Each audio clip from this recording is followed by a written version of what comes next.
Kenapa gaji susah naik, kerja makin susah, dan ekonomi kayak muter di tempat? Masalahnya bukan satu. Ini lingkaran setan. Pertama, suplai tenaga kerja Indonesia itu berlimpah. Tiap tahun jutaan orang masuk pasar kerja. Tapi masalahnya lapangan kerja terbatas. Kenapa terbatas? Karena industri manufaktur kita makin melemah.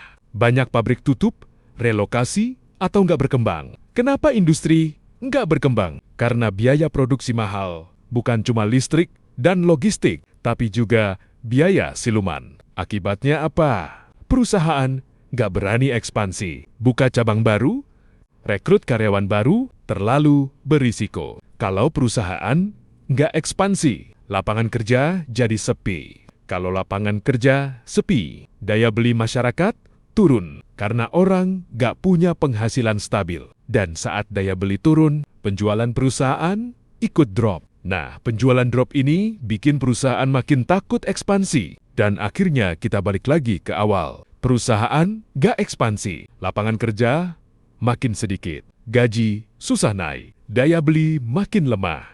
Daya beli makin lemah, ini bukan salah pekerja. Bukan juga sekadar soal malas atau nggak kompeten. Ini masalah struktur ekonomi. Selama industri nggak sehat, selama biaya usaha nggak rasional, dan selama ekspansi bisnis nggak dipermudah.